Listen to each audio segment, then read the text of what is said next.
සරණයි. දිවියට අත්වැලක් තුළින් ජීවිතයට අපි හැමදාම එදිනෙදා ජීවිතය ගත කරන්න අවශ්‍ය කරන අත්වැලක් ලබා දීම තමයි අපේ පරමාර්ථය.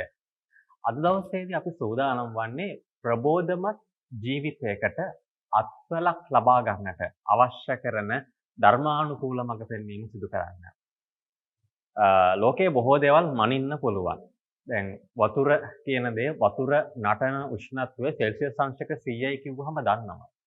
හැබැයි මේ ප්‍රබෝධය වගේ හැඟීමක් මේක නිශ්චිතව අපිට මැනලා කරලා ගන්න බෑ.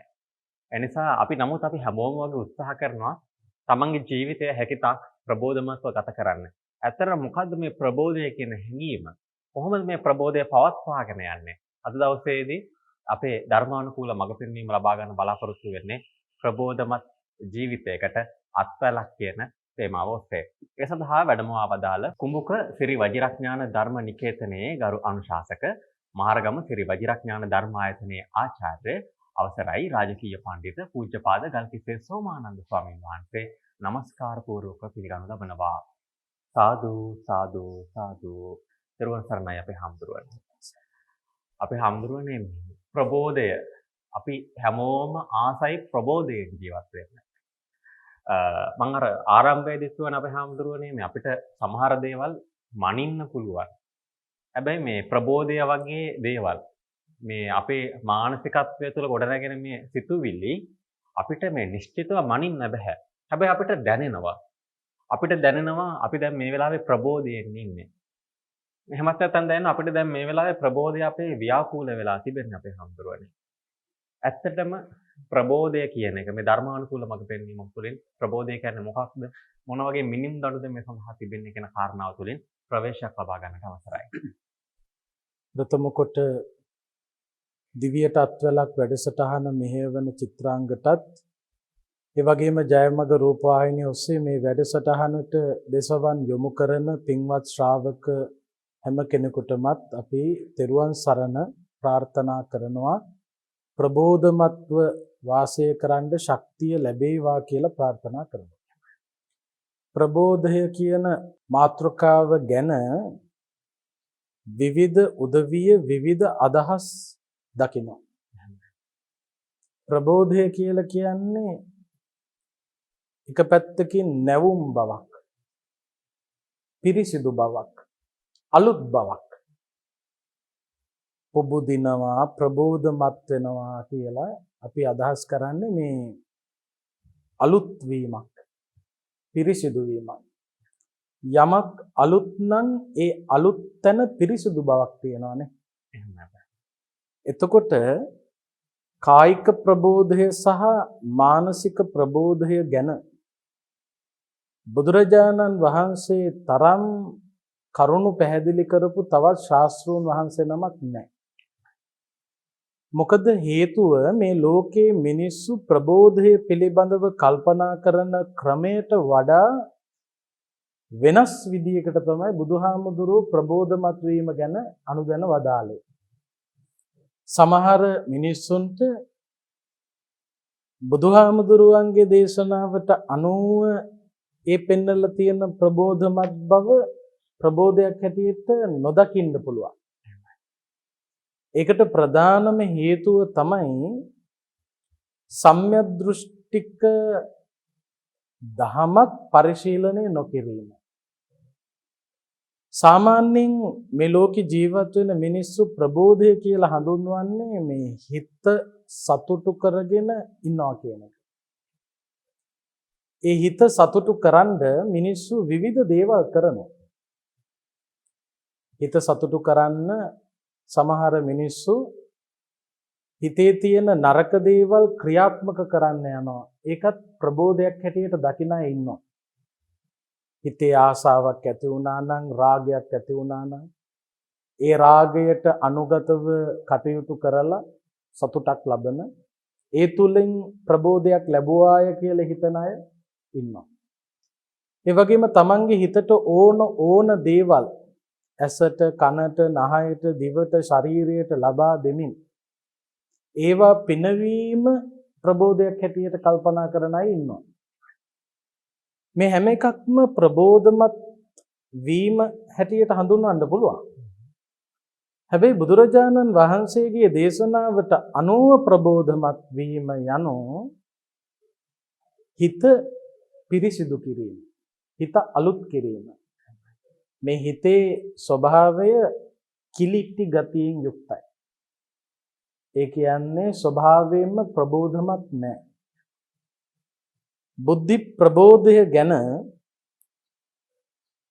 කතා කරනකොට සැබවින්ම ප්‍රබෝධමත් වෙච්ච උත්තමයෝ තමයි කෙලෙස් ප්‍රහීන කරපු රහතන් වහන්සේලා. උන්වහන්සේලාගේ සිත්වල පිරිසිදුකමයි තියෙන්නේ. ඒ පිරිසිදු වෙන තරමටම ප්‍රබෝධමත් බවක් තියෙන බවයි බුදුහාමුදුරුවෝ දේශනා කළේ.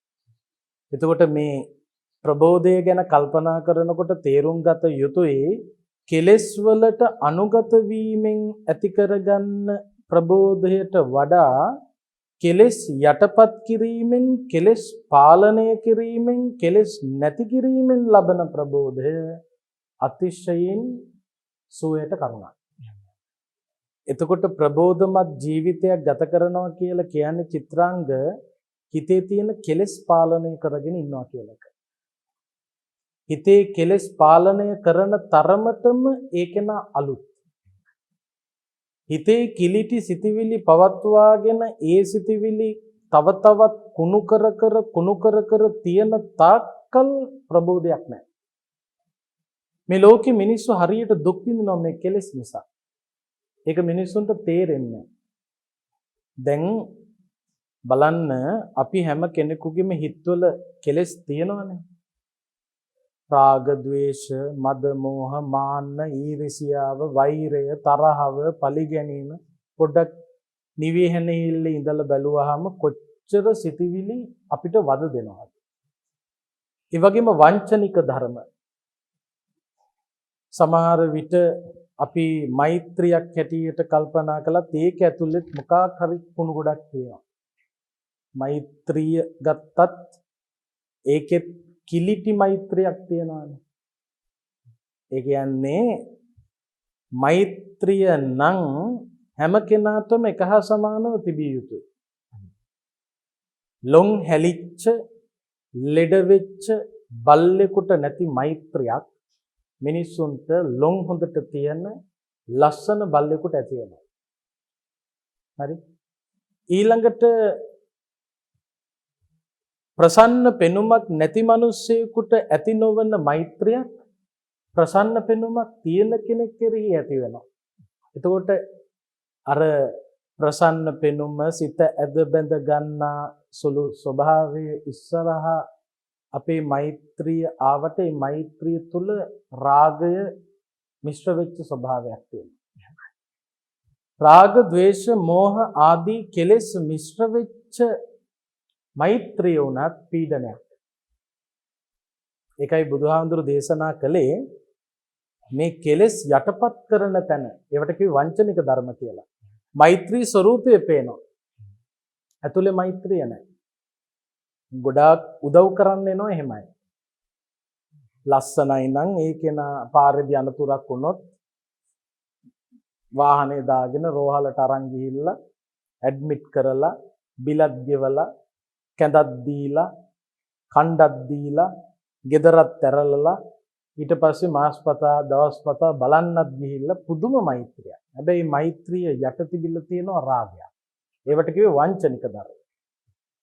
එතකොට මේ වගේ වංචනික ධර්ම වලින් අපි කුණු වෙලා බුදුහාමුදුරුවන්ගේ දේශනාවට අනුව ප්‍රබෝධමත් වීමට නම් සැබවින්ම ප්‍රබෝධමත් වීමට නම් ප්‍රඥාව අවදි කර ගැනීම අත්‍යවශ්‍ය කාරණා. අද අපේ සමාජය තුල ජීවත් වෙන මිනිස්සු ප්‍රබෝධය නොවේයි ප්‍රබෝධය හැටියට හිතලා තියෙනවා. මිත්‍යාවක හිර වෙලා ඉන්නවා. වැරදි දේ හරි ලෙස, හරි දේ වැරදි ලෙස ග්‍රහණය කරගත්තු ස්වභාවයක් තියෙනවා. සතුට ගැන උනත් එහෙමයි. සතුටුයි සැපයි කියලා ග්‍රහණය කර දුවලා තියෙන්නේ සැබෑ සතුටක්, සැබෑ සුවයක් පිටුපස නොවේ. ඒ නිසාම තමයි ඒ සැපය, ඒ සුවය දුකක් බවට පරිවර්තනය වෙන්නේ. එතකොට ප්‍රබෝධමත් වෙන්න නම් චිත්‍රාංග හිත සංසුන් වෙන්න ඕන. හිතේ කෙලෙස් පාලනය වෙන්න ඕන. හිතේ කෙලෙස් පාලනය වන තරමට ප්‍රබෝධමත් ජීවිතයක් ගත කළා කියලා හඳුන්වන්න පුළුවන්. දවසක් ආරම්භ කරද්දී ප්‍රබෝධමත්ව දවස ආරම්භ කරන්න අපි හැමෝම උත්සාහ කරනවා. අපේ හැඳුරුනේ මේ වහන්සේ සඳහන් කළා මේ රහතන් වහන්සේලා තමයි ඒ කියන්නේ ප්‍රබෝධය කියන එක උපරිමයෙන් මාත්‍රෙන්නේ. හැබැයි අපි පෘථග්ජන සමාජය තුළ ප්‍රබෝධය ගලප ගද්දී ඒක ටිකක් අභියෝගාත්මක කාරණාවක් බවට පත් වෙනවා. ඔබ වහන්සේ මේ සඳහන් කරපු කාරණාවන් එක්ක අපි ගලපුවාම නිරන්තරයෙන් සමාජය ප්‍රබෝධය කියලා ගොඩනගාගෙන තිබෙනවා. ඒ කියන්නේ විනෝදය කියන කාරණාව තමයි ගොඩක් වෙලාවට ප්‍රබෝධය සඳහා පාදක කරගන්නේ. දැන් මේ වගේ සමාජයකට කොහොමද මේ හරියටම ප්‍රබෝධය කියන එක ගොඩනගා ගැනීමට අවශ්‍ය කරන පදනම පිළිබඳව අපි විශේෂයෙන්ම සාකච්ඡා කළ යුතුයි. අපි හඳුනන්නේ ප්‍රබෝධය ගොඩනගෙනවා එක්තරා මොහොතක. ඒ වගේම ක්‍රමානුකූලව ඒ ප්‍රබෝධය වියකිලා යන්නට පුළුවන්. ඒක තමයි අපේ පෘථග්ජන සමාජය තුළ තියෙන්නේ. ඒ නිසා මේ වියකිලා යන ප්‍රබෝධය නැත්තම් මේ ප්‍රබෝධය යම්කිසි ආකාරයක ඒකාකාර මට්ටමක පවත්වා ගන්න සමාජයට ලබා දෙන්න පුළුවන් මොන වගේ පණිවිඩයක්? ඔව් චිත්‍රාංග දැන් අපි මේ සාකච්ඡාවට ගන්නේ සැබෑ ප්‍රබෝධය. දැන් ප්‍රබෝධය කියලා මිනිස්සු හිතාගෙන ඉන්න එකට අපි යන්නේ නැහැ. හරි? ඒ කියන්නේ මේ දැන් කෙනෙක් හිතයිනේ කාලා බීලා ඒක මහ සතුටක්, ඒක මහ ප්‍රබෝධමත් ගතියක්. රාත්‍රී සමාජ ශාලාවකට ගිහිල්ලා ඒක තමයි අමුතු ගතියක් තියෙන්නේ. ඒක තමයි ප්‍රබෝධය. ඒක වියකිලා යනකොට මොකද කරන්නේ? ආයසරයක් ගිහිල්ලා බොන්න ඕන. ආයසරයක් සමාජ ශාලාවකට යන්න ඕන. ගිහිල්ලා ඒ නොමනා කටයුතු වල යෙදිලා ඉන්න ඕන. මේ හිතට සහනයක් නැහැ. හිත මේ වගේ වෙනකොට අපි ආයසරයක් ගිහිල්ලා ජොලි කරන්න ඕන, විනෝද වෙන්න ඕන. අන්න ඒ ප්‍රබෝධයක් කියලා මේ සමාජය හඳුන්වන තැනට කතා කරන්න අපට බෑ. මොකද ඒක ප්‍රබෝධයක් නොවන බව අපි දන්න නිසා. ඒක මිනිස්සු ප්‍රබෝධයක් හැටියට හිතාගෙන ඉන්න එනමුත් ප්‍රබෝධයක් නොවන කාරණා. ඒක ඒ අයට තේරෙන්න ටික කාලයක් යනවා. දැන් ටික කාලයකුත් නෙවෙයි එකපාරටම තේරෙන්න ගන්නත් පුළුවන්. බිව්වට පස්සේ ප්‍රබෝධමත් කියමුකෝ. ඒක නිසානේ බොන්නේ. ඔය මත්ද්‍රව්‍ය භාවිත කරන අය එහෙම තව කෙනෙකුට ඒවා ලබා දෙන්න පොළඹවන්නේ ඔය ප්‍රබෝධයක් එනවා කියලා ඒ අයට තේරෙන නිසා. ඔය කුඩු ගහන මත්ද්‍රව්‍ය බොහොම බරපතල දරුණු මත්ද්‍රව්‍ය තියෙනවානේ. ඒව පාවිච්චි කරන කෙනෙක් චිත්‍රාංග බලනවා තව කෙනෙකුට මේක දෙන්න. ඒ දෙන්න බලන්නේ ඇයි? එයාට මෙතෙක්කල් ජීවිතේ අත්දකින්න නොලැබුණු ප්‍රබෝධයක් එයාගේ හිතට ආවා කියලා එයා හිතනවා. එතකොට එයාට උවමනාවක් එනවලු මම විඳින මේ ප්‍රබෝධය තව කෙනෙකුට දෙන්න. ඔය හරි ප්‍රබෝධය නෙවෙයි. එතකොට මෙයා මොකද කරන්නේ? තව කෙනෙකුට ඒක දෙනවා පාවිච්චි කරලා බලන්න කියලා. එතකොට මේ දෙන්නේ මොන හේතුව නිසාද? මේ තමන් විඳින සතුට අනිත් කෙනාටත් දෙන්න ඕන කියන හැඟීම. හැබැයි එතන සතුට නෙවෙයි තියෙන්නේ. මනස විකෘති වීම. ඒ මනස විකෘති වීම ප්‍රබෝධයක් හැටියට අපි දකින්නේ නැහැ. ඒ නිසා මම මේ කියන්නේ නටලා, ගයලා, විනෝද වෙලා කෙලෙස් කිචිකවලා. හරි වචනෙන් කිව්වොත්. කෙලෙස් උද්දීපනය කරලා ඇති කරන ප්‍රබෝධය බුදුහාඳුරන්ගේ දේශනාවට අනුව ප්‍රබෝධයක් නොවේ. එතකොට ඒබඳු ප්‍රබෝධයකට යන එක Tamanට දුක පිනිස පවතින කාරණාවක් කියන එක කවුරුත් දන්නවා. ඒවයි සාර්ථක උත්තර හම්බෙන්නේ නැහැ. දැන් මේ ලෝකේ ජීවත් වෙන මිනිස්සුන්ට ප්‍රශ්න තියෙනවා. පෘථග්ජනයෝ හැටියට අපි හැමෝටම ප්‍රශ්න තියෙනවා. ප්‍රශ්න එනකොටනේ අපි ඔය ප්‍රබෝධය නැති වුණා කියන්නේ. ආර්ථික ප්‍රශ්න වෙන්න පුළුවන්, ගෙවල් දොරවල් වල ප්‍රශ්න වෙන්න පුළුවන්, උවමනා දේවල් ඉටු කරගන්න බැරි වෙන තැන ඇති වෙච්ච ප්‍රශ්න වෙන්න පුළුවන් නේද? ඒ ප්‍රශ්න මතුවෙන තරමටම මිනිස්සු කියනවා දැන් මගේ හිතේ ප්‍රබෝධයක් නැහැ. මම පුදුම පීඩනයකින් ඉන්නේ. එතකොට ප්‍රබෝධය හොයන්න ඒකේන සැබෑ ප්‍රබෝධයක් හොයන්න නම් චිත්‍රාංග මුලින්ම කරන්න ඕන දෙයක් තියෙනවා. ඒ කළ යුතු දේ තමයි කෙලෙස් වලින් යම්කිසි මට්ටමකට හෝ බැහැර වෙන්න ඕන. ප්‍රබෝධයක් ඇති වෙන්න. ප්‍රශ්න ඇති වෙන එක සාමාන්‍ය ස්වභාවයක්. ප්‍රශ්නයක් ඇති වුණාම ඒ ප්‍රශ්නයට සාර්ථක පිළිතුරක් දෙන්න නම් සාර්ථක උත්තරයක් දෙන්න නම් ඒ කෙනා හිතේ කෙලෙස් පාලනය කරන වැඩපිළිවෙලක යෙදিলা තමන්ගේ හිතේ සැබෑ ප්‍රබෝධයක් ඇති කරගන්න. ඒක තමයි බුදුහාමුදුරන්ගේ දේශනාව. දැන් රාගය නිසා ප්‍රශ්න ඇති වෙනවා. ද්වේෂය නිසා ප්‍රශ්න ඇති වෙනවා. ඔය කෙලෙස් නිසා ප්‍රශ්න ඇති වෙනවා. ඒ ප්‍රශ්න ඇති වෙන ඒවට රාග, ද්වේෂ, මද, මෝහ කියන මේ කෙලෙස් පෝෂණය කර ගනිමින් උත්තර සපයනවා නම් ඒ උත්තර ප්‍රබෝධමත් උත්තර නෙවෙයි. හරි? රාගේ මත් වෙලා යම්කිසි ප්‍රශ්නයකට උත්තර හොයනවා නම්, ද්වේෂය පෝෂණය කරලා යම්කිසි ප්‍රශ්නයකට උත්තර හොයනවා නම් ඒ උත්තර සාර්ථක උත්තර නොවේ.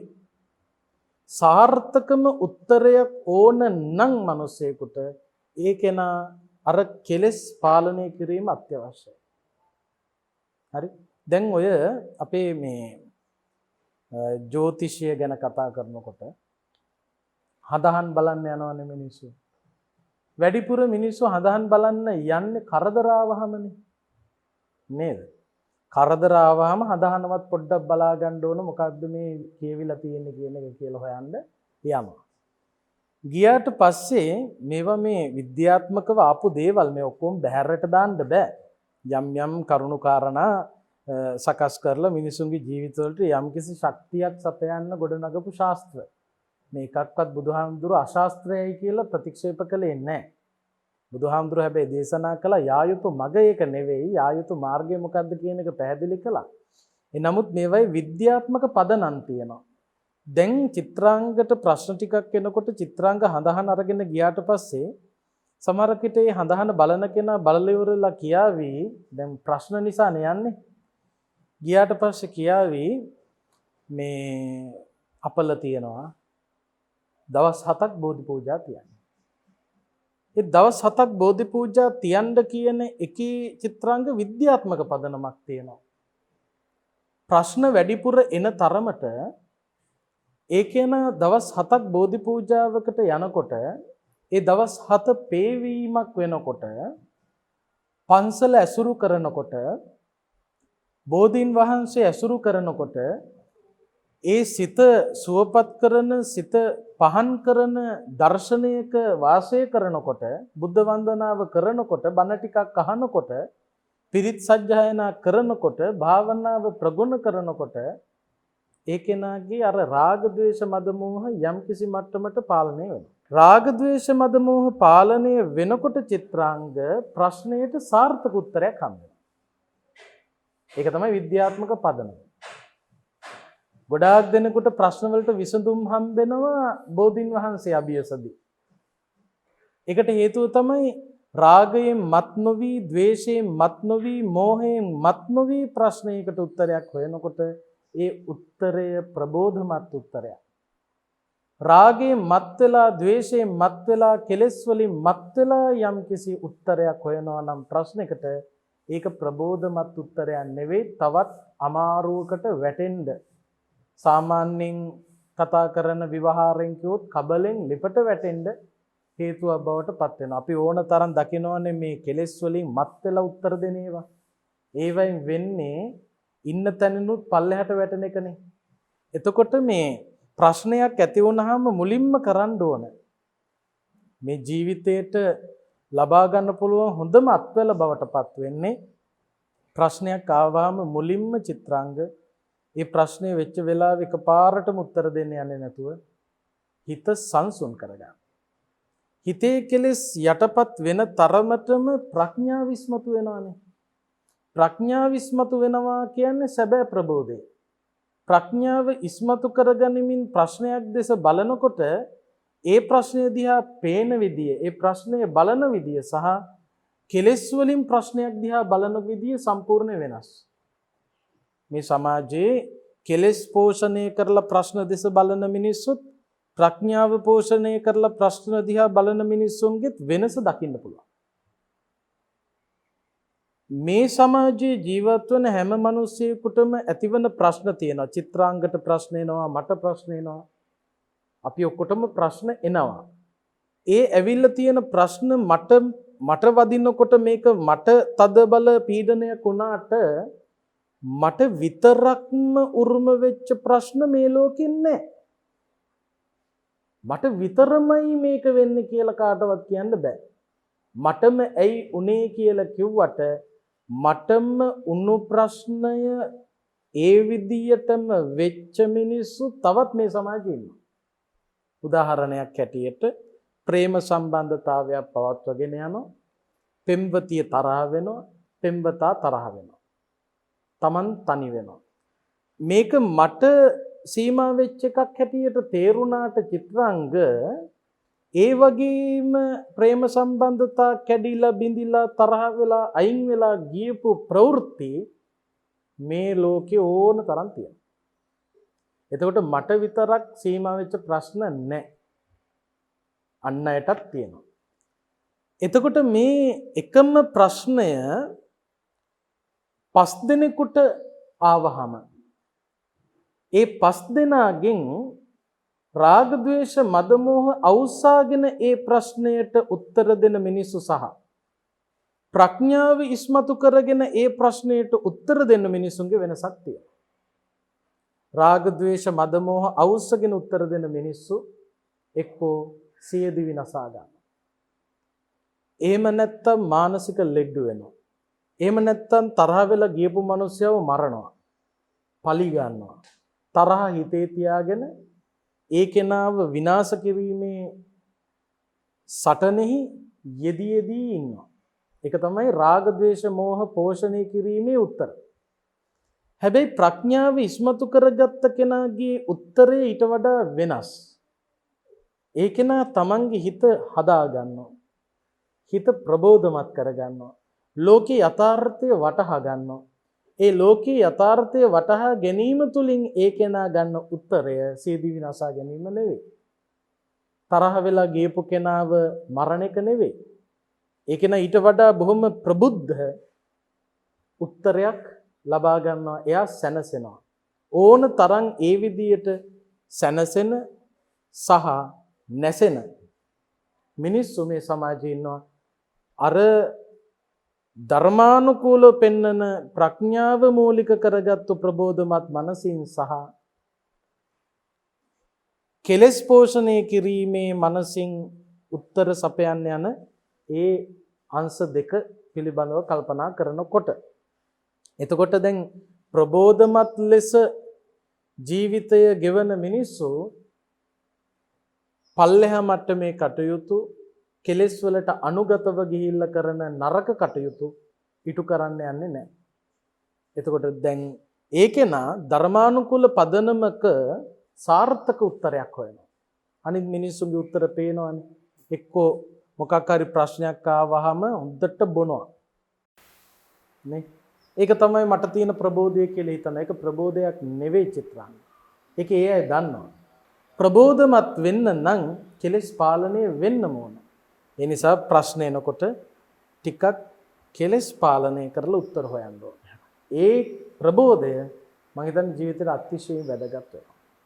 අපි අර දවසක් වෙහෙසිලා නිදාගත්තාට පස්සේ ඊට පස්සේද ආරම්භ කරන දවස බොහොම කායිකව ප්‍රබෝධයක් තිබෙනවා. මම හිතන ඔබ වහන්සේගේ මේ සමස්ත විග්‍රහය තුලත් ඒ සාරාංශය තිබෙනවා.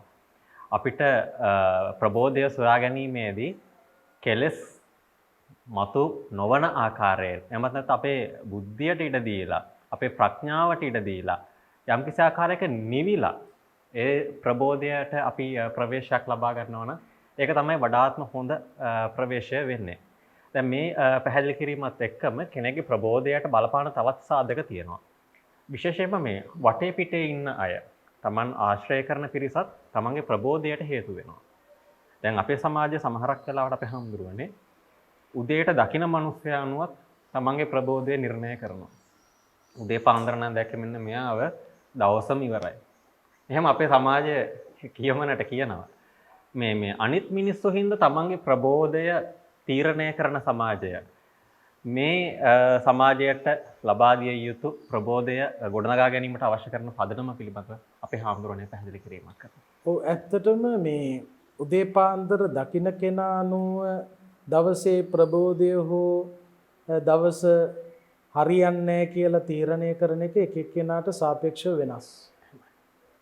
සාමාන්‍යයෙන් චිත්‍රාංග කෙලෙස් සහිත උදවිය හැටියට අපි දකින්න අකමැති දර්ශන තියෙනවා. සමහරක් විට අපි දකින්න අකමැති මිනිස්සු ඉන්නවා.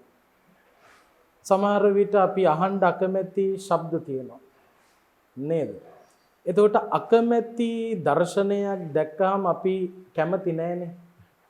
ඒ ප්‍රබෝධයේ දුර්වල වීමත් එක්ක එක දවසට බලපානවා කියන එක ගැන විද්‍යාත්මකවත් හරි කියලා කියන්න පුළුවන්. හැබැයි ඒක සිදු වෙන්නේ දකින්න දර්ශනය අනුව නෙවෙයි, ඒ දර්ශනය ග්‍රහණය කරන කෙනාගේ වරද නිසා.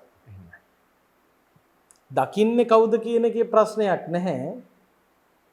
දකින්න විදිය අඩුපාඩුවක් තියෙන නිසා තමයි ඒක තීරණය වෙන්නේ. දැන් මේ වගේ කෙනෙක් මන් දකින්න කැමති නැහැ. කැමති නැති කෙනෙක් දැක්ක ගමන් මමනේ අකමැති උනේ. එතකොට මගේ හිතේ මේක තියෙනවා. උදේ පාන්දර දැක්කේ මෙයා දැක්ක එක හරි නෑ. එතකොට දවසම එයා ඉන්නේ උදේ දැකපු එක්කෙනත් එක්ක. එතකොට මේ උදේ පාන්දර දකින්න කෙනාගේ නෙවෙයි ප්‍රශ්නේ. දැකපු කෙනාගේ ප්‍රශ්නේ. ඒ කියන්නේ මේ තමන්ගේ තියෙන ප්‍රශ්නේ මිසක් ඒක අනුන්ගේ තියෙන ප්‍රශ්නයක් නෙවෙයි. හරි? එතකොට තමන් දැනගන්න ඕන දකින්නේ මොන දර්ශනයේද, ඒ දර්ශනය තමන්ගේ ඔළුවට තදින් ගාව ගන්න නැතුව ප්‍රබෝධමත් තමන්ගේ ගමන යන්න. ඒ කියන්නේ දැන් ඔය රාග, ద్వේෂ, මද, මෝහ පෝෂණය කරලා දකින්නකොටනේ ඔය ප්‍රබෝධයක් නැති වෙන්නේ. හරි? හිත සුවපත් කරගෙන මම මේ ලෝකේ දකින්න කැමති ඔක්කොම මට උදේ පාන්දර දකින්න හම්බෙන්නේ නැහැ කියන එක තේරුම් අරගෙන නම් කටයුතු කරන්නේ. ඒ කෙනා දවසේ කවුරු දැක්කත් මුලින් මොන ශබ්දේ ඇසුවත් ඒ කෙනාට පුළුවන්කම තියෙනවනේ තමන්ගේ හිත හදාගන්න. දැන් ඔය ප්‍රබෝධය ගැන කතා කරනකොට ඒක හරි.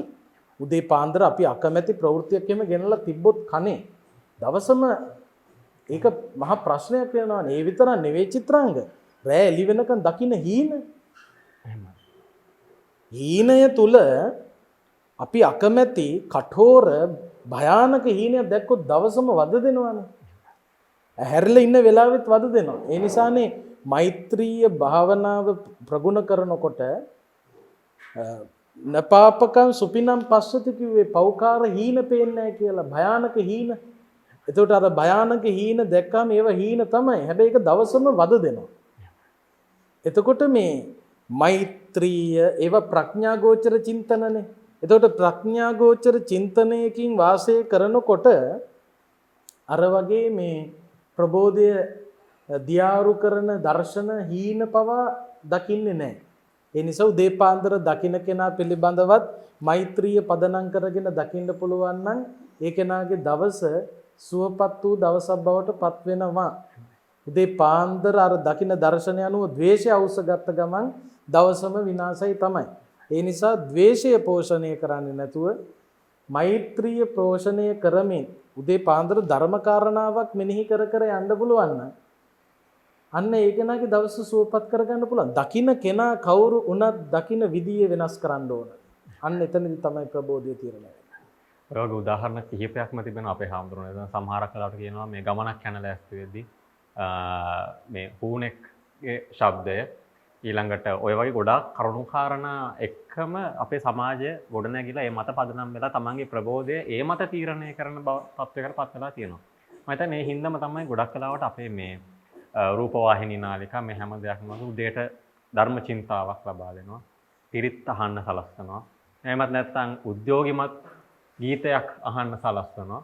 මේ සෑම දෙයක් තුලින්ම සිතුවිලි ධාරාව පෝෂණය කිරීමක් කරනවා අපේ හාමුදුරුවනේ. ඇත්තටම මේ ප්‍රබෝධයෙන් දවසක් ආරම්භ කරන්න බුදුදහමට අනුව අපි මොන වගේ ක්‍රියාකාරකම් කිහිපයක් සාමාන්‍යයෙන් අපි ගත්තොත් උදෑසනක් ගත්තොත් එහෙමත් නැත්නම් අපි අලුත් වැඩක් පටන් ගද්දී බෞද්ධ දර්ශනය අනුව මොන වගේ ක්‍රියාකාරකම් මොන වගේ පිළිවෙත් අපි අනුගමනය කරන්න ඕනද අපේ හාමුදුරුවෝ? ඇත්තටම චිත්‍රාංග මේ උදෑසන හිත සුවපත් කර ගැනීමේ මූලාරම්භය රාත්‍රී නිින්ද. එහෙමයි. දවස ආරම්භ වෙනවා කියලා කියනකොට උදේ තමයි. හැබැයි ඒක තීරණය කරන එක රාත්‍රී නිින්දට යන වෙලාවේ තමයි විශේෂයෙන්ම තීරණය වෙන්නේ. සුඛං සුපති සුවසේ නිින්ද යනවා. සුඛම් පටිභුජ්ජති සුවසේ අවදි වෙනවා.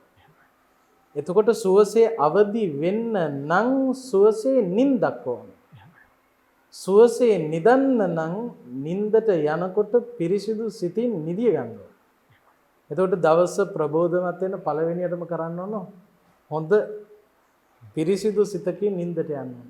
මං හිතන්නේ ගොඩාක් මාධ්‍යවල උදේ පාන්දර ධර්ම දේශනා චිත්‍රාංග කියපු විදිහට කෙටි ධම්ම චින්තාවක් පිරිත් සජ්ජායනාවක් කරනවා. හැබැයි ගොඩාක් නාලිකාවල රාත්‍රී නිින්දට යනකොට මිනිසුන්ගේ හිත හදන වැඩපිළිවෙල රාත්‍රී නිින්දට යනකොට හිත හදන වැඩපිළිවෙල ගොඩාක් දුරට කෙරෙන්නේ නැහැ කියලා මං හිතනවා. බොහෝ තැන්වල වෙනවා ඇති. සමහර විට දේශපාලන සාකච්ඡාවක් ඉවර වෙනවා. කේන්තියෙන් ඉවර වෙන්නේ. එහෙම නැත්නම් චිත්‍රපටියක්. රාග ද්වේෂ මොහ අවුස්සලන ඉවර වෙන්නේ. ඒ වගේ මේ රාග ද්වේෂ මද එක්ක හොල්මන් චිත්‍රපටියක්. ඕනේ දාන්නේ. එහෙම එකක් බලලා එහෙම්මම ගිහිල්ලා නිදිය ගත්තයින් පස්සේ නිින්දත් විනාසයි, අවදි වීමත් විනාසයි. එතකොට මේ අපි හිතමු දේශපාලන සාකච්ඡාවක් යනවා වෙන්න පුළුවන්. චිත්‍රපටියක් බලනවා වෙන්න පුළුවන්. හැබැයි නිදන්න ඉස්සල්ලා Taman ඒ කුණු අයින් කරගන්න ඕනේ. ඒකට නිදිය ගන්න ඉස්සල්ලා බුදුන් වැඳලා ඒකනේ ඉස්සර අපේ අම්මලා තාත්තලා එහෙම කිව්වේ නිදියන් ඉස්සල්ලා මෛත්‍රී භාවනාව කරලා නිදිය ගන්න කියලා. ඒ පුරුද්ද අපට ඒ දෙමව්පියෝ දුන්නනේ. මෛත්‍රී භාවනාව කරලා නිින්දට යන්න. මෛත්‍රී භාවනාව සිදු කරලා නිින්දට යනවා නම් අන්න නිින්දෙන් පටන් ගන්න දවස හොඳ නිින්දක්, හොඳ අවදිවීමක්. හොඳ අවදිවීමක් එක්ක අන්න එතනදී ඇති කරගන්න ප්‍රබෝධය දවසම සුවපත් කරන්න හේතුවක් වෙනවා.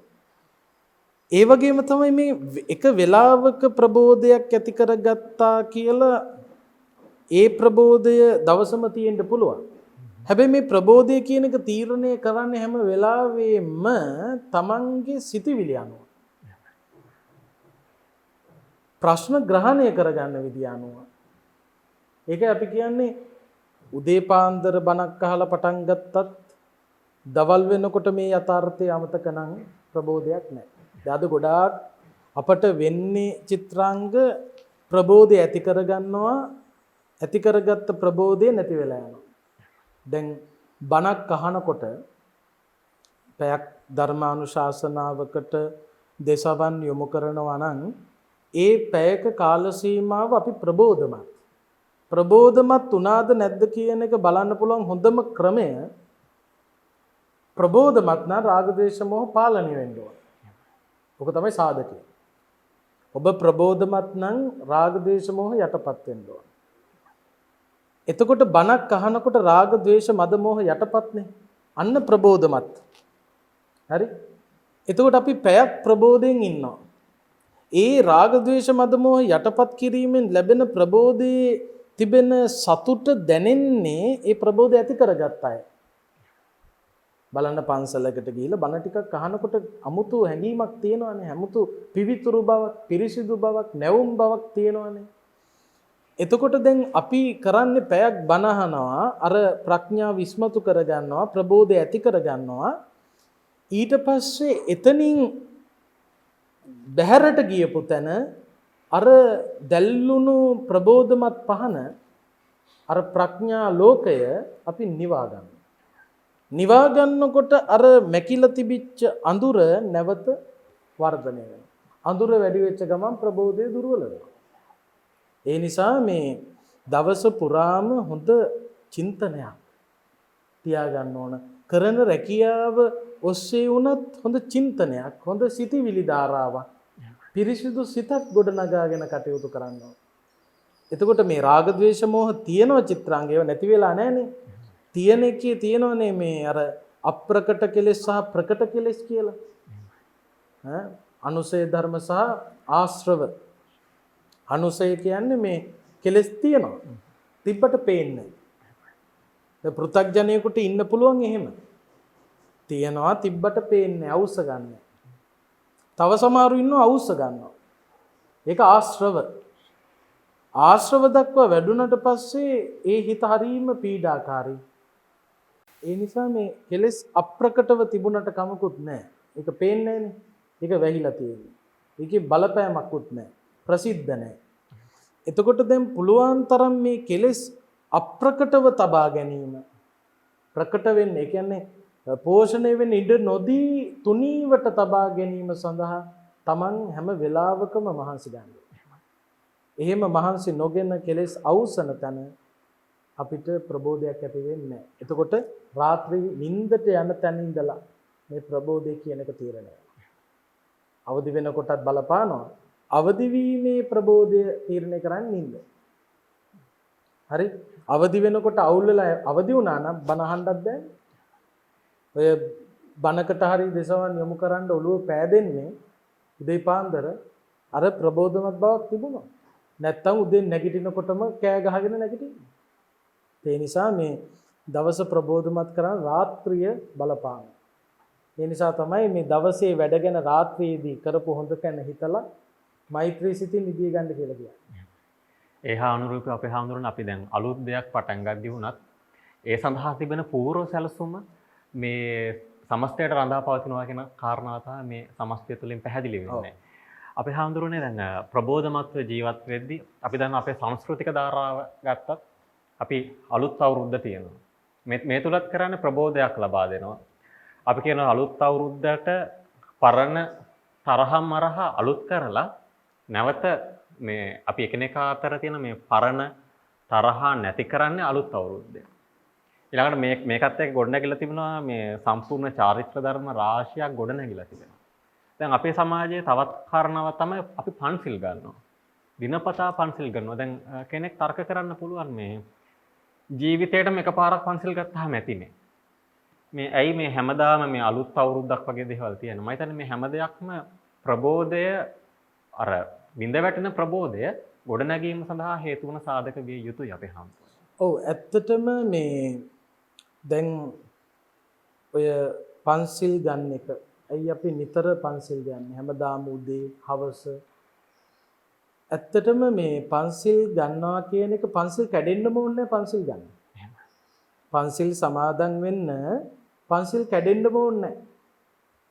පංචශීලයේ සමාදන් වෙනවා කියන එකේ මම පන්සිල් රකින්න ඕන කියන එක මතක් කරගන්න පන්සිල් සමාදන් වෙන්න පුළුවන්. දැන් උපසම්පදා භික්ෂුන් වහන්සේලාගේ සිල් සමාදන් වීමක් නැහැ. හැබැයි උපසම්පදා භික්ෂුන් වහන්සේලා පොහොය කර්ම කරන්න සීමා මාලකයට රැස් වෙනවා. පොහොය කර්ම කරනවා කියලා කියන්නේ චිත්‍රාංග ප්‍රාතිමෝක්ෂය සජ්ජායනා කරනවා. ප්‍රාතිමෝක්ෂය කියලා කියන්නේ භික්ෂුන් වහන්සේ නමකට උපසම්පදා භික්ෂුවකට රැකිය යුතු විනය සජ්ජායනාව. මෙන්න මේ වැරදි කළොත් පරාජිකා වෙනවා. මේ දේවල් කළොත් සංඝාදිශේෂාපත්තියකටපත් වෙනවා. මේ දේවල් නොකළ යුතුයි. සේකියා ධර්ම ආරක්ෂා කරගත යුතුයි. මේ විදිහට මේ ඒ රැකිය යුතු දේ සජ්ජායනා කරනවා. ඇයි හේතුව? බුදුහාමුදුරු දේශනා කළා අසජ්ජාය භික්කවේ මලා මන්තා. දන්න දේ අමතක වෙලා මලකඩ ගන්න පුළුවන් සජ්ජායනා නොකළොත්. හරි? එතකොට දැන් ගුරුවරයෙක් ගත්තාම එකම අවවාදය නැවත නැවත දෙන්නේ නැද්ද චිත්‍රා? දෙමව්පියෝ එකම දේ නැවත නැවත කියන්නේ නැද්ද? දැන් එක සැරයක් කිව්වම ඇතිනේ. එක සැරයක් කිව්වම මදි වෙන්නේ ඇයි? එක සැරයක් කියපු දේ ටික වෙලාවක් යනකොට ඒක දියාරු වෙලා යන්න පුළුවන්. එතකොට නැවත පණ ගන්නට පංචශීල ප්‍රතිපදාව අපි පන්සිල් සමාදන් වෙනවා. ඊට පස්සේ යන්න ඔක අමතක වෙන්න පුළුවන්. අමතක වෙන තරමට නැවත නැවත මතක් කරගන්න ඕන. නැවත නැවත මතක් කරන තරමටම ඒ ප්‍රබෝධය රඳව ගන්න පුළුවන්. පෙට්‍රල් ඉවර වෙගෙන යනකොට පෙට්‍රල් ගහනවා වගේ ඉවර වෙලාම යන්න ඉඩ නොදී ඉවර වෙන්න ලං වෙනකොට මේක ගහ ගන්න ඕන. අන්න ඒ වගේ තමයි ප්‍රබෝධය කියන එක. ඕනෑම අංශයක ප්‍රබෝධයක් ගැන කතා කරනකොට ඒ ප්‍රබෝධය තුනී වේගෙන යනකොට ප්‍රබෝධය ඇති කර ගැනීම සඳහා පන්සිල් සමාදන් වෙන එක බුද්ධ වන්දනා කරන එක මේක මේ නැවුම් බව ඇති කරන දෙයක්. දැන් ওই චිත්‍රාංග කිව්ව අලුත් අවුරුද්දට පරණ තරහ අයින් කරලා මිතුරුකම් ඇති කරන එහෙම සංස්කෘතියක්. එක එක්කෙනාට සාපේක්ෂව එක එක අවස්ථා තෝරගන්න පුළුවන් ප්‍රබෝධමත් වෙන්න. සමහර අය වැරදි මාර්ගවල ගිහිල්ලා එක්තරා අවස්ථාවක් ගන්නවා ප්‍රබෝධමත් වෙන්න. කොහොමද? ඒවා හරි ප්‍රබලයි. මම අනුරාධපුරේ ජයශ්‍රී මහ බෝධීන් වහන්සේ අභියසට ගිහිල්ලා මම පොරොන්දු වෙනවා අදින් පටන් බොන්නේ නැහැ කියලා. ජයශ්‍රී මහ බෝධීන් වහන්සේ ළඟට ගිහිල්ලා ආයේ මම බොන්නේ නැහැ කියලා ඒ ඇති කරගන්න අදිෂ්ඨානය, ඒ ඇති කරගන්න ප්‍රබෝධය මං හිතන්නේ මහ ප්‍රබල ශක්තියක් බවට පත් වෙනවා. සමහරක් අයට ජනවාරි 1 වෙනිදා. හරි. සමහර අයට වෙසක් පොය දවස. සමහර අයට උපන්දිනේ දවස.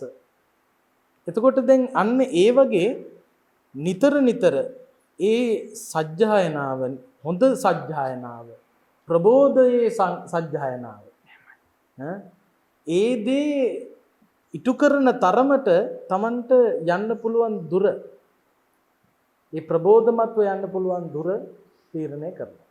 දැන් මේ සාකච්ඡාව අහගෙන ඉඳලා, බණක් අහගෙන ඉඳලා ඒ තුලින් අපි ඇති කරගන්න ප්‍රබෝධය අපි හිතමුකෝ පැය 4යි තියෙන්නේ කියලා. 4 ඉවර වෙනකොට තවත් බණක් අහන්න ඕනේ. එතකොට ප්‍රබෝධයෙන්ම යන්න පුළුවන්. අන්න ඒ විදිහට මේ ප්‍රබෝධය කියන එක දුර්වල වෙන තැන් තියෙනවා. දුර්වල වෙනකොට ඒ ප්‍රබෝධය නැවත මතු කර ගැනීම පිණිස අර වගේ අවස්ථාවක් තෝරා ගැනීම අතිශයින් වැදගත් වෙනවා. අපි හඳුනන්නේ අපි ඒ වගේ අවස්ථාවක් තෝරගෙන ප්‍රබෝධමත් වෙනවා. අපි උදාහරණයක් ඔබ වහන්සේ සඳහන් කළා ජනවාරි 1 වෙනිදාට දැන් ගොඩක් දෙනා හිතනවානේ මම මේ අවුරුද්දේ මෙන්න මේ ඉලක්කයට යනවා. මම මෙච්චර මුදලක් ඉතුරු කරගන්නවා. මම මෙන්න මේ කියන කරුණු කාරණා ටික කරනවා. හැබැයි මොනියම්ම හෝ හේතු සාධක මත ඒවා මග හැරෙන්න පුළුවන්. නැවත ප්‍රබෝධය ව්‍යාකූල තත්වයකටපත් වෙනවා. විශේෂයෙන්ම දැන් මේ ඒ වගේ සංදිස්ථානවලදී අපි හඳුරන්නේ අපි ප්‍රබෝධමත් වෙන්නේ මේ ජීවිතයේ එදිනෙදා පොඩි පොඩි සිදුවීම් නෙමෙයි. සමස්ත ජීවිතයටම පොදුවේ බලපාන කරුණු කාරණා. අර වහන්සේ මුලින් සඳහන් කරපු ජයශ්‍රී මහා බෝධිය ළඟට ගිහිල්ලා කරන වගේ ප්‍රාර්ථනාවන්. මේවා මග හැරෙන්නට පුළුවන්. මග හැරීම නිසාම නැවත ඒ ප්‍රබෝධයේ ව්‍යාකූලත්වයටපත් වෙන්නට පුළුවන් අපේ හාමුදුරනේ. ඒ නිසා මේ සිල් සහගත එහෙමත් නැත්නම් බොහොම පිවිතුරු ප්‍රබෝධමත් සිතුවිලි බිඳ වැටීම තුල ඒවා නැවත ගොඩනගාගෙන ඉදිරියට යන්න කොහොමද කියන කාරණාවක් පැහැදිලි. දැන් ඕකට තමයි මේ අපි අර වීරය පිළිබඳව කතා කරනකොට කියපු කාරණාව අත්‍යවශ්‍ය වෙන්නේ. ප්‍රබෝධයෙන් සිටින්න වීරය ඕනනේ. හරි. වීරය පිළිබඳව අපි කතා කරපු තැන් තියෙනවා මේ සාකච්ඡාවලදීත් අපි ඕන තරම් කියලා ඇති. බුදුහාමුදුරු පෙන්නපු වීරය, ප්‍රබෝධයේ වීරයකමක අපි අද මාතෘකාවට අදාළයි. ප්‍රබෝධයේ රඳවාගෙන ඉන්න වීරයක් තියෙන්න ඕන. කැමැත්තක් තියෙන්න ඕන. එතකොට ඒ ඡන්දය වීරය තියෙනවා නම්, ඒ කියන්නේ කැමැත්ත සහ උත්සාහය තියෙනවා නම් ඒ ප්‍රබෝධය රඳව ගන්න පුළුවන්. එතකොට මේ ප්‍රබෝධය රඳවා ගැනීම සඳහා අනුගමනය කළ යුතු වීරයේ අවස්ථා 3ක් පෙන්වන්නේ බුදුහාමුදුරු. අපි මේ සාකච්ඡාවලදී කරලා තියෙනවා. නැවත මතක් කරගමු. වීරයේ අවස්ථා 3 තමයි ආරම්භ ධාතු වීරය, නික්කම ධාතු වීරය, පරක්කම ධාතු වීරය. එතකොට දැන් වීරය තේනම් බුදුහාමුදුරන්ට දේශනා කරන්න තිබුණනේ වීරය කියලා එකක්. බුදුහාමුදුරු පෙන්වුවා මේ වීරය තියෙන අවස්ථා 3ක්. ආරම්භ ධාතු වීරය, නික්කම ධාතු වීරය, පරක්කම ධාතු වීරය. පඩිපෙළ නගිනවා වගේ. ආරම්භ ධාතු වීරය කියලා කියන්නේ ආරම්භන මොහොතේ වීරය. ප්‍රබෝධය. දැන් අපි හරීම ප්‍රබෝධමත් දෙයක් පටන් ගන්නකොට මුලින්ම කඩේ දාපු දවසේ, මුලින්ම ඉස්කෝලේ ගියපු දවසේ, අවුරුද්දේ පළවෙනි කාල සීමාව, හරි අර කියපු විදිහට හරි ප්‍රබෝධමත්. දැන් ඒක එක එක්කෙනාට ඒ මූල ආරම්භය වෙනස් වෙන්න පුළුවන්. අර අවුරුද්ද දවස, වෙසක් පොය, උපන්දිනේ, අම්මා නැති වෙච්ච දවස, තාත්තා නැති වෙච්ච දවස, ඒ වගේ තියෙනවනේ. ඒ වගේ මේ එක එක අවස්ථා වෙන්න පුළුවන් ආරම්භක අවස්ථා. ඒ ආරම්භක අවස්ථාව තුළ ප්‍රබෝධමත්ව වාසය කිරීම, ඒ වීරවන්තව ඒ ප්‍රබෝධය රඳවාගෙන සිටීම යම්කිසි අවස්ථාවක බිඳ වැටෙන්න පුළුවන්. ඒක තමයි ස්වභාවය. එතකොට ආරම්භක ධාතු වීරය යනකොට යම්කිසි තැනක උදාසීන වෙනවා. ඒ උදාසීන වෙනකොට වෙන බව දැනගන්න ඕනේ. වෙන බව දැනගෙන එතනදි හිතන්න කිව්වා බුදුහාමුදුරුවෝ. අර කාරණා 11. අපාය භය පච්ච වෙක්කනතා. දැන් ආධ්‍යාත්මික ගමනේ පටන් ගත්තා නම් මේ ප්‍රබෝධයෙන් යනවා ආරම්භක ප්‍රබෝධය. ඒක උදාසීන වෙනකොට හිතන්න ඕන මගේ මේ පිරිසිදු සිත දුර්වල වුණොත් මට වෙන්නේ මොකක්ද? දැන් මම මේ උදේ නැගිටලා ප්‍රබෝධමත්ව බණ ටික අහලා පිරිත් ටික අහලා බුදුන් වැඳලා භාවනා කරලා අම්මට තාත්තටත් වැඳලා බොහොම ලස්සනට එළියට ආපු මිනිහා.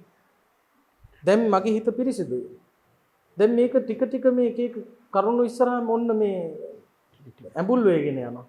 තිත්ත වේගෙන එනවා. දැන් ඒ එනකොට හිතන්න ඕන මේ නෑ මේක වැටුනොත් මේක සාර්ථක නෑ. අපාය භය පච්ච වෙක්කනතා. මගේ මේ ආධ්‍යාත්මික ගමන දුර්වල වෙලා ගියොත් මට සතර අපාය උපදින්න වෙයි. මගේ තීන්දුව తీරන හරියන එකක් නෑ. මට හානිකර වූ ප්‍රතිඵල ලැබෙන හේතුන් වෙන්න පුළුවන්. හරි? එතකොට Tamanට වෙන්න පුළුවන් අවැඩ ගැන හිතන්න ඕන ඒ වෙලාවේ. ඊළඟට මේ ප්‍රබෝධමත් වාසය කිරීමෙන් ලැබෙන ලාභය ගැන හිතන්න පුළුවන්. ඊළඟට ඒ ආපු ගමනේ තිබෙන වටිනකම ගැන මෙනෙහි කරන්න පුළුවන්. ඒ සැනසුම ගැන හිතන්න පුළුවන්. ඒ ගැන හිතනකොට චිත්‍රාංග නැවත ආරම්භයක් වෙනවා. හරි? නැවත ප්‍රබෝධයක් වෙනවා. ඒන ප්‍රබෝධය චිත්‍රාංග ආපු ප්‍රබෝධයට වඩා ශක්තිමත්. ආරම්භ කරපු වීරයට වඩා දෙවෙනියට නැගලා යන වීරය ශක්තිමත්.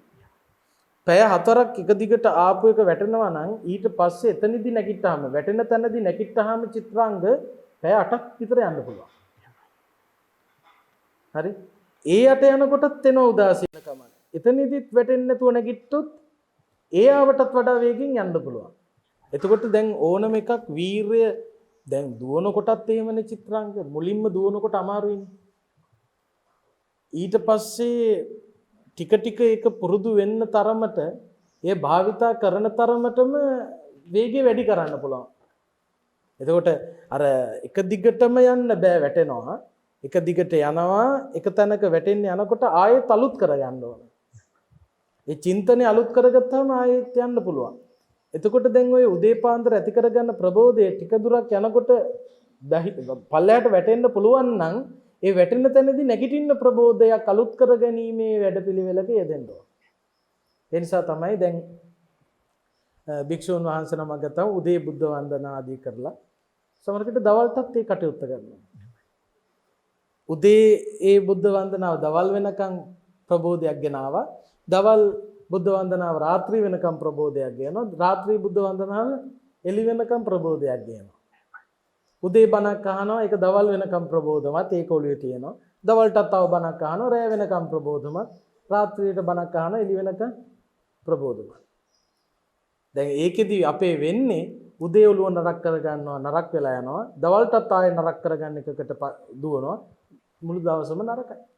යම් කිසි වෙලාවක අරගෙන හිතේ ප්‍රබෝධය ඇති කරගන්න ආරම්භයක් ගන්න ඕන.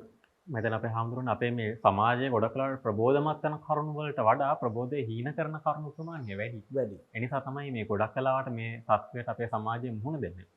අපේ හාමුදුරනේ මේ දැන් අපි මේ දක්වා කතා කරා මානසිකව නිරූපණය වෙන දේ. කායිකවත් අපේ හාමුදුරනේ ප්‍රබෝධය හීන වෙන්න පුළුවන්. ඔව්. අර ඔබ වහන්සේ සඳහන් කරේ මේ දුවද්දී වුණත් අපි දෙයක් ආරම්භ කරද්දී මේ අපි මම මේ කලින් කතා කරපු කාර්යයටත් අදාළයි. අර වීරය සම්බන්ධයෙන් ගත්තහම අපි ලොකු කන්දක් නගිනවා. කන්දක් නැගගෙන යද්දී පටන් ගාදී ලොකු ප්‍රබෝධයක් තියෙනවා. හැබැයි මැද හරියකට වගේ එද්දී අපිට අපේ ගතේ මහන්සිය දැනෙනවා. මේ ගතේ මහන්සියත් අපි බුදුදහම තුළ ගොඩක් වෙලාවට මේ සිත මූලික කරගත්ත කරුණු කාරණා පෙන්වනවා.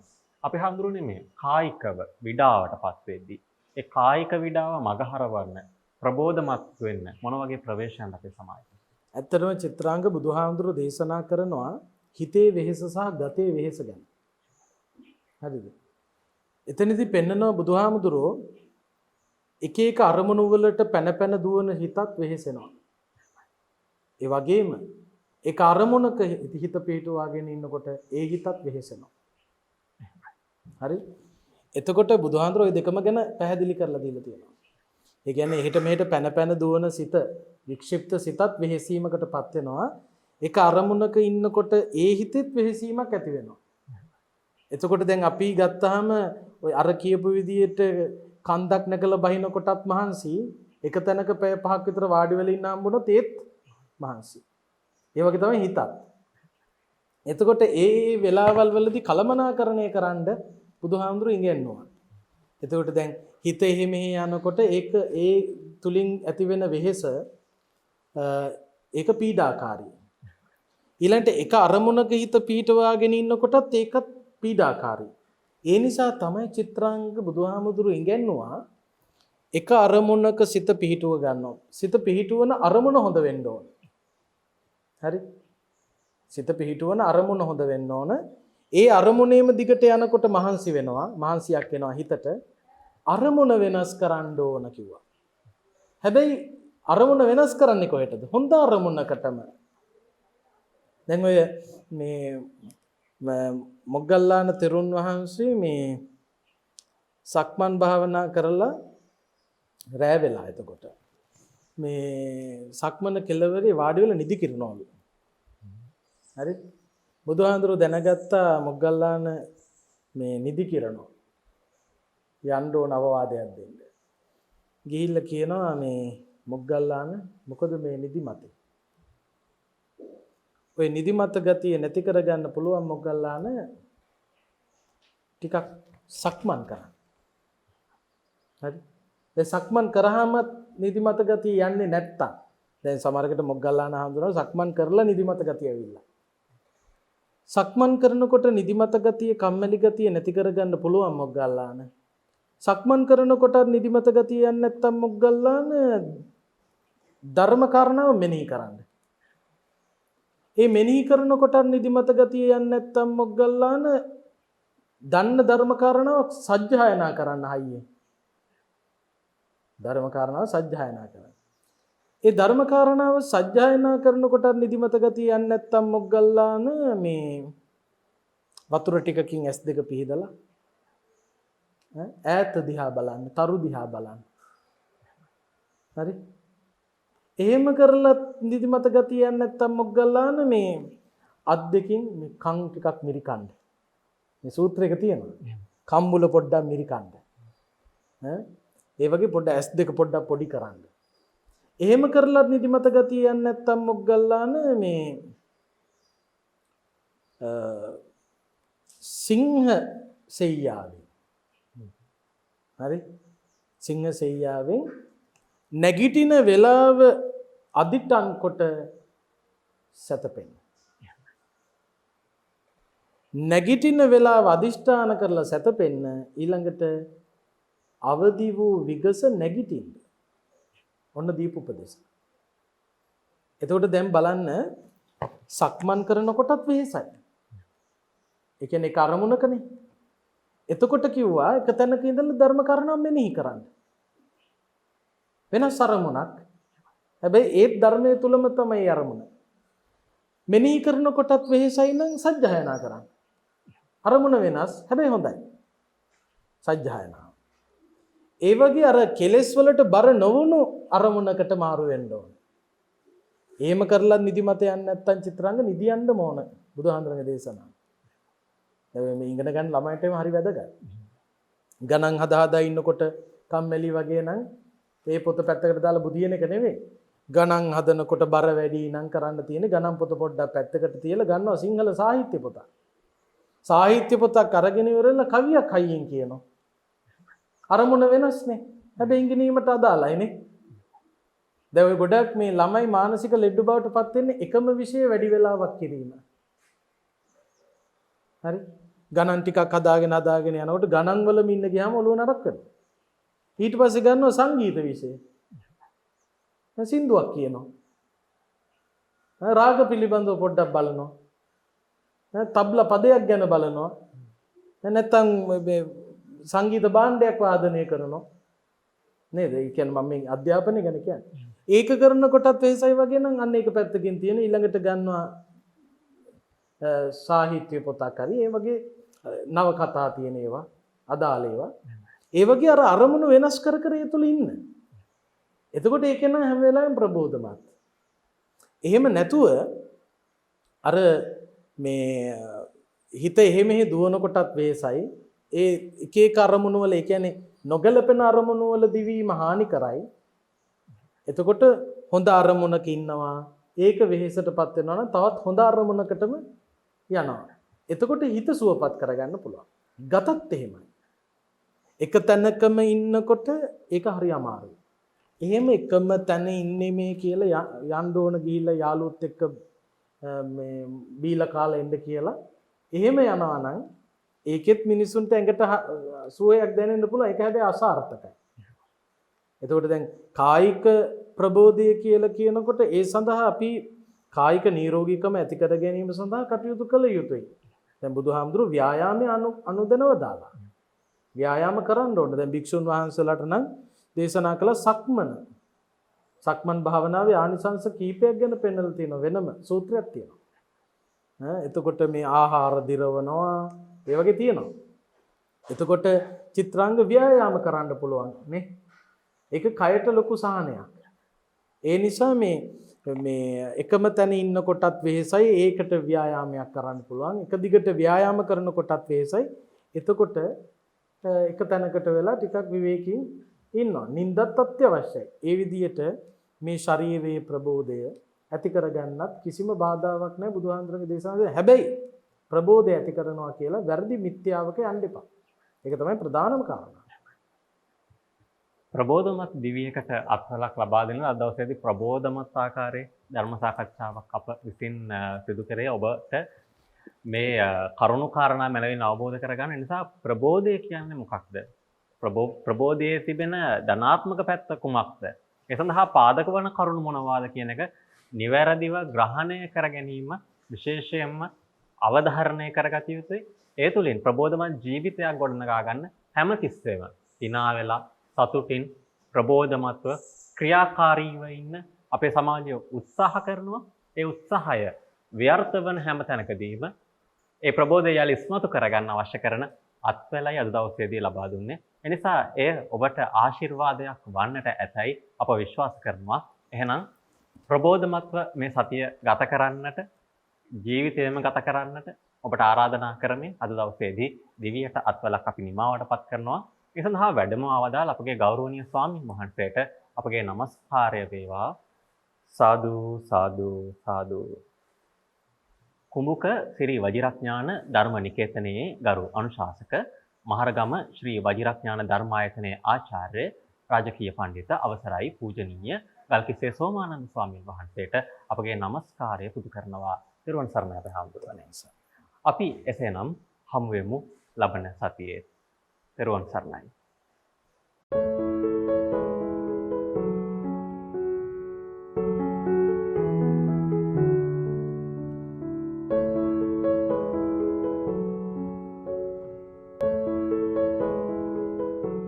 මෙවැනි වටිනා ධර්මදේශනා නැරඹීමට ජයමග TV YouTube නාලිකාව සබස්ක්‍රයිබ් කර සීනුව ලකුණ ක්ලික් කරන්න.